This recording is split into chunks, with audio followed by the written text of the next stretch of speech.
नमस्कार, TV 20 news में आपका स्वागत है। मैं हूं आपके साथ अशोक वर्मा। आप देखते रहिए टीवी 20 न्यूज, बने रहिए हमारे साथ। तो एक खबर आजमगढ़ से है, जहां उद्योग व्यापार को बढ़ावा देने को लेकर सोमवार को हरियौद कला केंद्र में ग्राउंड ब्रेकिंग सेरेमनी का आयोजन किया गया। आपको बता दें तो इस दौरान मुख्य अतिथि के तौर पर प्रदेश के अल्पसंख्यक कल्याण मंत्री दानिश आजाद अंसारी मौजूद रहे। वहीं आजमगढ़ के सांसद दिनेश लाल यादव निरहुआ भी इस मौके पर मौजूद रहे। मुख्य अतिथि दानिश आजाद अंसारी ने कहा कि पिछले वर्ष जिस प्रकार से ग्लोबल इन्वेस्टर समिट का आयोजन उत्तर प्रदेश में किया गया था और 37 लाख करोड़ से ज्यादा का इन्वेस्टमेंट यूपी में लाने की बात कही गई थी, उसी के क्रम में आज ग्राउंड ब्रेकिंग सेरेमनी का आयोजन किया गया है। पूरे प्रदेश में 10 लाख करोड़ का ग्राउंड ब्रेकिंग आज किया गया है। वहीं आजमगढ़ में भी 850 करोड़ का ग्राउंड ब्रेकिंग किया गया है। उन्होंने कहा कि प्रधानमंत्री मोदी के विकास के विजन पर योगी जी प्रदेश को ले जा रहे हैं। आज उत्तर प्रदेश उद्योग का प्रदेश बन गया है, विकास का प्रदेश बन गया है। वहीं उन्होंने कहा कि पिछली जो सपा व बसपा की सरकार थी वह लोग इन्वेस्टमेंट के प्रति उदासीन थे, जिसके चलते यहाँ काफी बेरोजगार लोग हो गए थे। अब ग्लोबल इन्वेस्टमेंट से उत्तर प्रदेश में 35 लाख लोगों को रोजगार मिला है। सुनते हैं कि अल्पसंख्यक कल्याण मंत्री ने और क्या कुछ जानकारी दी। चलो देखिए, आज हमारे उत्तर प्रदेश में जो ग्लोबल इन्वेस्टर समिट पिछले साल हुआ था, उसकी ग्राउंड ब्रेकिंग सेरेमनी के अवसर पर जनपद आजमगढ़ में हम मौजूद हैं। हमारे साथ आजमगढ़ के लोकप्रिय सांसद दिनेश लाल यादव निरहुआ जी भी मौजूद थे। और आजमगढ़ में आज जो 10 लाख करोड़ से अधिक का जो उत्तर प्रदेश में ग्राउंड ब्रेकिंग सेरेमनी हुई है, उसमें हमारा आजमगढ़ भी उसमें बढ़ चढ़ के हिस्सा उसने लिया और 850 करोड़ से अधिक की ग्राउंड ब्रेकिंग सेरेमनी आजमगढ़ में भी हुई। यह अपने आप में दर्शाता है कि प्रधानमंत्री मोदी जी के लीडरशिप में हमने जनता से उनके विकास के लिए जो वादा किया, हमारे मुख्यमंत्री योगी आदित्यनाथ जी पूरी ईमानदारी से प्रधानमंत्री मोदी जी के विजन को धरातल पर उतार रहे हैं। 37 लाख करोड़ का जो हमारा ग्लोबल इन्वेस्टर समिट हुआ था, 37 लाख करोड़ का जिसमें इन्वेस्टमेंट आया था, एक साल के भीतर उसके 10 लाख करोड़ का हमने जो ग्राउंड ब्रेकिंग किया, ये दर्शाता है कि आज उत्तर प्रदेश ये उद्योग का प्रदेश बन गया है, ये विश्वास का प्रदेश बन गया है, ये तरक्की का प्रदेश बन गया है।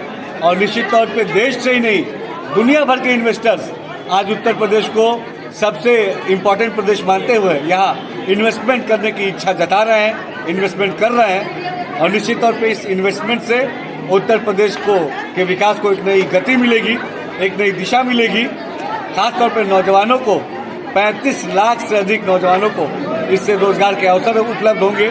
और नौजवानों के हौसलों को बुलंद करने वाली हमारी मोदी और योगी सरकार ईमानदारी और तत्परता से धरातल पर काम कर रही है।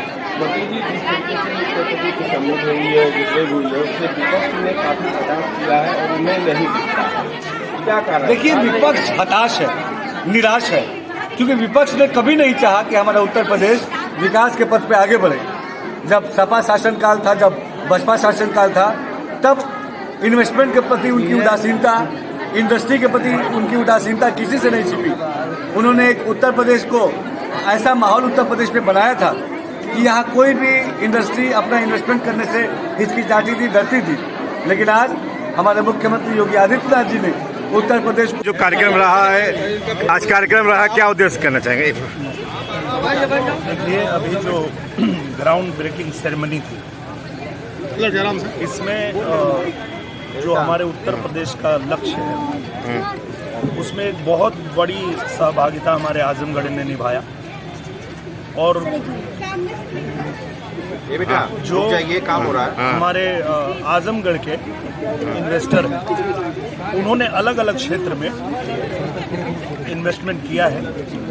और इसके अलावा जो बाकी बचा है, वो मैं अपने प्रयासों से अलग अलग उद्योग के लोगों को यहाँ ला करके और कुछ फैक्ट्रियाँ लगवाने का जो हमारा प्रोग्राम है, वो भी हम लोग करने वाले हैं। तो निश्चित रूप से इससे जो हमारे उत्तर प्रदेश का लक्ष्य है, उसको हम हासिल कर पाएंगे। और आज बहुत ही शानदार कार्यक्रम रहा है, जिसमें 8-850 करोड़ की ग्राउंड ब्रेकिंग सेरेमनी।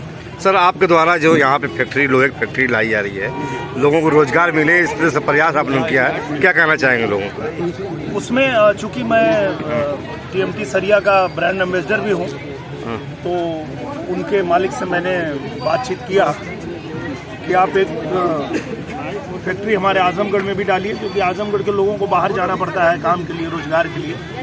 तो एक बड़ी फैक्ट्री यहाँ लगेगी तो यहाँ के बच्चों को कहीं बाहर नहीं जाना पड़ेगा। तो इसलिए वो मैं डीएम साहब से भी उसकी चर्चा कर रहा था, माननीय मंत्री से भी चर्चा कर रहा था, ताकि उनकी मीटिंग करा के और कैसे उसको जो है आगे बढ़ाया जाए। आगामी चुनाव सर किस तरह से लोगों को संदेश देना चाहेंगे कि भाजपा? हाँ। मुझे लगता है कि आजमगढ़ की जनता ने देखा है कि कैसे जो पहले के सांसद होते थे वो उनको कभी न देखने को मिलते थे, न काम करते हुए मिलते थे। पर अब जब से 1 साल से हम लोगों को मौका मिला, लगातार हम लोग जनता के बीच में रहते हैं, उनका काम भी करते हैं। और जो आजमगढ़ की मांग थी, चाहे वो विश्वविद्यालय की मांग हो, चाहे वो हमारे स्टेशन को एकदम आधुनिक बनाने की मांग हो, चाहे वो हमारे हवाई अड्डा को शुरू करने की मांग हो, ये सारा काम हम लोगों ने यहाँ रह के किया है। नई रेलवे लाइन भी बन रही है। उसके अलावा जो छोटे मोटे काम थे, कोई ऐसा काम किसी विभाग का नहीं रहा जो हम लोगों ने नहीं कराया। तो अब आजमगढ़ की जनता ने ये देखा है कि हमारा जनप्रतिनिधि वही होना चाहिए जो हमारे बीच रह के काम करे। तो निश्चित रूप से आने वाले समय में आजमगढ़ की जनता भी यही चाहती है कि वो फिर से भारतीय जनता पार्टी को ही चुने, क्योंकि तीसरी बार जब फिर से इस देश के यशस्वी प्रधानमंत्री नरेंद्र मोदी जी फिर से प्रधानमंत्री बनेंगे तो उनके मार्गदर्शन में आजमगढ़ भी तेजी से आगे बढ़े, इसके लिए भारतीय जनता पार्टी का यहाँ होना जरूरी है। सर, जहाँ राम मंदिर पे मुद्दा राहुल गांधी बोल रहे हैं कि गरीबों को नहीं बुलाया गया, बड़े बड़े उद्योगपतियों को बुलाया गया मंदिर में, तो क्या कहना चाहेंगे उसमें? सर, उनको दिखता नहीं है, प्रॉब्लम उनका अलग है। जो आप देखना चाहते हैं आपको वही दिखता है। वहाँ सभी वर्ग के लोग, सभी देश के कोने कोने से आए हुए लोग थे। अब चूंकि कैमरा जो है वो सेलिब्रिटियों को कवर कर रहा होगा तो इसलिए वो ऐसा कह पा रहे हैं। वहाँ ग्राउंड पे आते तो उनको दिखता, हम लोग तो गए थे कि सभी लोग थे वहाँ।